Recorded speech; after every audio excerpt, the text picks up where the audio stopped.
Brain health has been very popular in the news lately, and this podcast is for you if you've ever had brain fog, cognitive decline, Alzheimer's, CTE, any of these issues. This is the podcast where we're going to jump into the latest research from Dr. Dale Bredesen, Dr. Daniel Amen, Dave-Asprey of the Bulletproof Diet, so many other people, all the minds that are really out there paving the way, blazing a path for new research, new strategies that are actually working to get your brain optimized and working at its highest level. The Brain Builders podcast is just for you. So get a notebook, get a pen, and get ready to open up your mind and get back to the person that you were meant to be.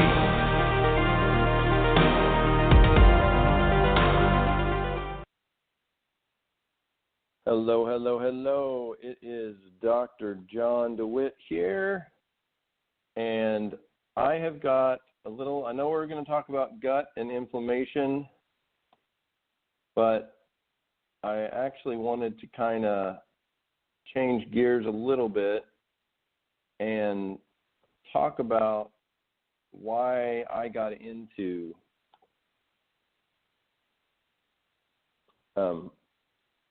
Why did I get into brain health? It's not a very exciting story, but it's kind of I got scared into it basically. I was a little kid, didn't really weigh very much, was trying to play football and was doing okay, but I wasn't very strong, and so I found guys once I got to high school that were really strong, and so I'd work out with them and figured, they know how to do it, obviously, and they helped me. So, without them, there's no way I would have gone on and gotten a scholarship at Vanderbilt, because they showed me what to do, what not to do, the supplements to take, and all this stuff. And one of my best friends ever, I'm not going to say his name because just out of respect, but he was amazing. He was a little bit crazy. People I went to high school with know who I'm talking about, but he signed early scholarship to a major university and ended up getting all conference, all everything once he went there. And that showed me, I was like, well, if he can do it, then I can do it. And trust me, this will go back to brain health in a second. So I doubled my efforts. I worked extra hard, went to Vanderbilt, and they told me I was too small and too slow. And I was like, okay, well, what can I do? And I asked him, and he, gave me some suggestions, and I was like, okay, I'm really going to try really hard to get this done. Laser focus on what I wanted. I wanted to have a scholarship, and everything I did, I didn't drink any alcohol. I worked out like a crazy man. I ran conditioning all the time. There was never going to be a guy that was in better shape than me. And because of that, after my first semester in college at Vanderbilt, I got a scholarship. And that was it was one of those things where I'd focused so much that when I finally, hey John, when I finally got the scholarship, I got my headphones in here because I'm actually on my podcast right now, just so I'm on Facebook Live too, just so people know. Anyway, got my scholarship. He was all excited. He knew that I was going to be able to do that, and we even talked about me transferring to his school to play football there, and I was like, oh my gosh, I'm not ready for that. And so I stayed at Vanderbilt. Second year, my friend with his, he had so many concussions even in high school that personally now, looking back, I feel that kind of led to some of his unstable behavior, and he tended to drink a little too much. And my junior year, actually, let me go back to high school a little bit. Back in Arkansas, we used to hang out outside the Classic Q, or it wasn't the Classic Q, but it was a place where you played pool, and all the high school kids would hang out there. And this is way before video games were super popular. And I remember one time I was just sitting in my car, and somebody bumped the back of my car, and I looked up, and it was one of my other really good friends, a little bitty guy I used to play tennis with all the time when I was like 10. And my big football buddy was all in this guy's face and was just like, I'm gonna kill you, I'm gonna beat you up and all this stuff. And people came running over saying, you gotta save us, you gotta save him, you gotta save him. And so I walked up and I grabbed my buddy and I was like, all right, you're a big tough guy, come on. He's like, no, you don't understand. What had happened was my little friend was dating a girl that my big football guy was totally in love with. He was convinced that she was the one for him. And anyway, so I walked him around the corner away from everybody because I knew I had to get him away from everybody because he kind of fed off all that energy and expectation of what is he going to do. And this is the kind of guy that if he ever had his name in the paper, he would make sure he went to a bar and punched his hand through a wall or something and got in the paper for something bad. It was weird. I don't know if he didn't feel like he deserved it or if he felt like he had to have this persona. And so I fast forward now, junior year, and I'll keep in mind when he was trying to beat that guy up, he wasn't even dating her anymore. It was just the weirdest thing. But he couldn't process how a girl that he loved so much would like somebody that was smaller than him because that was what he had to offer was being big and strong.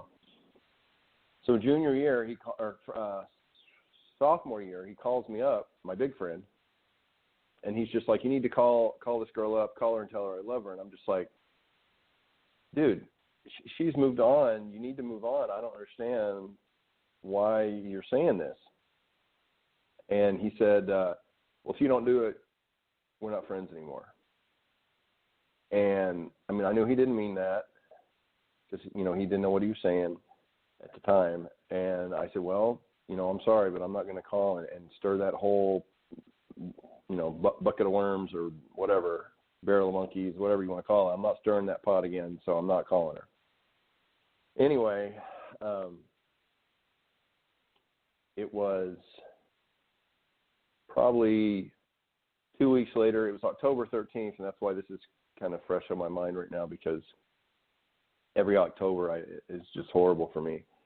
And I was in linguistics class. I was an anthropology major at Vanderbilt, and I was in linguistics class. And one of the assistant coaches came in. It was 8 o'clock in the morning. It was an early class. And he pulled me out of class, which was not normal. So this coach, Jared DiNardo, was the head coach, always was make sure you go to class. You don't go to class, we're going to find out and you're going to be in trouble. So this coach was pulling me out of class. And so I'm like, what's going on? He's like, your dad's on the phone and Coach DiNardo's office. You just need to go. And I was just like, okay. And in the back of my mind, I just knew that something had happened, something bad had happened. And so go in there in the locker or into the coach's office, head coach's office, and he's sitting behind the desk. And I sit down, and he's like, your dad's on the phone. And he's like looking at me, and I'm like, okay. So I get my dad on the phone. And thank God he said, first of all, family's fine.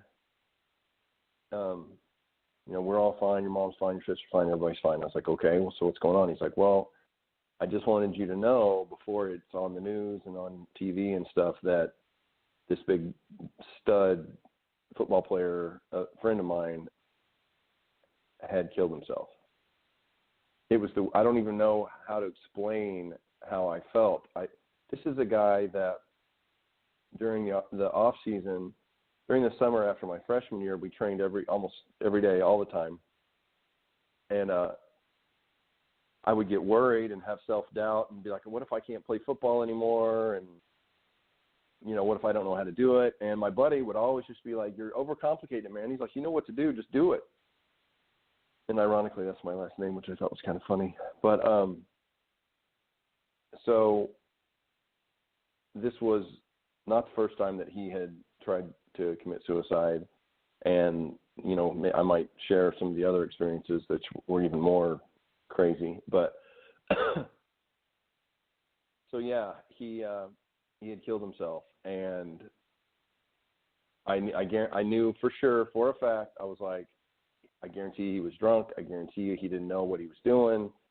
And it's a permanent solution to a temporary problem. And it was just crazy. And I talked to my friends there at Vanderbilt on the team, and they kind of knew how this guy was. He was super intense and just an insanely good athlete. But the fact that he was gone was so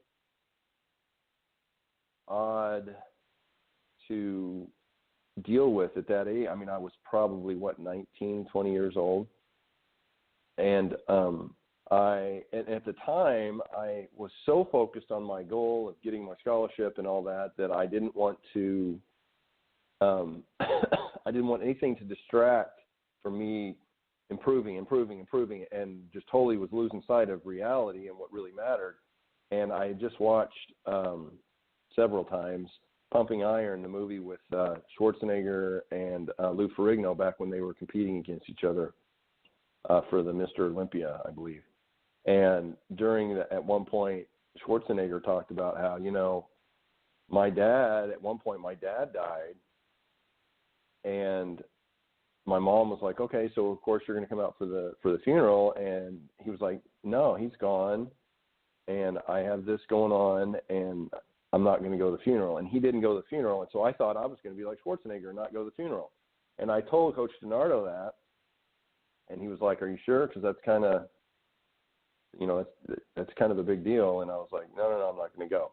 Luckily, cooler heads prevailed later, and I ended up going to the funeral, and it was an emotional roller coaster. I remember walking by, and it was an open casket. There were like 2,000 people there. They bussed the guys from the team back to our hometown in Arkansas, and as soon as I got there, the guy's fiance, long story, came running out of the church and saw me and just was bawling, and I was just like, he was going to do what he was going to do, and nobody could change that.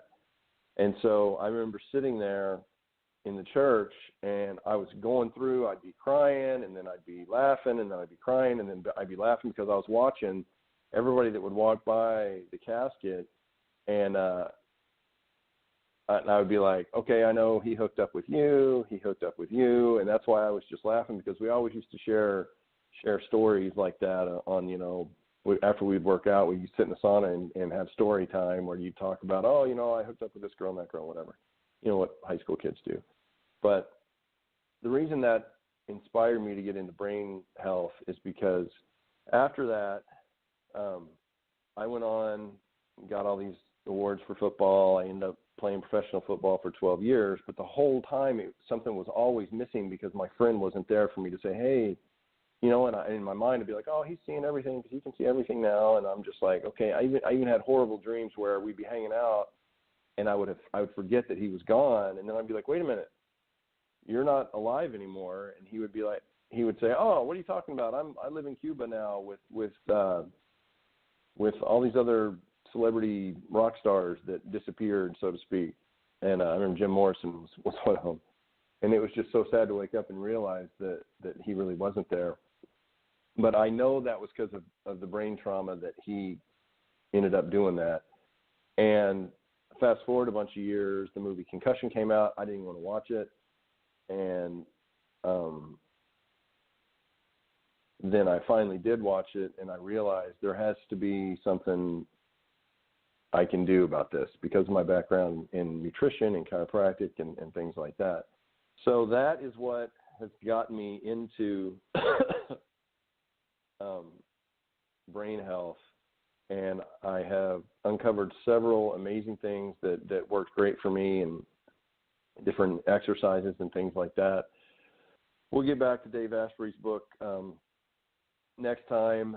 I'm running out of time, but I just wanted to share why one of the reasons I got into brain health, and there's some more that I can share later. I've got another podcast that I'm starting up called Goals, Sports, and Life Challenges, and I'll try to find a link for that too. But anyway, the Brain Builders Masterclass, you can sign up. The registration for that's going to open up this week, and you can join the waitlist to be notified via email at bit.ly/waitlistbb. And sorry to be so down in the dumps, but I just kind of felt like it was important for people to know why I got into brain health, and we'll be a little more uplifting tomorrow, but I just thought that was important. Hope you guys have a great day.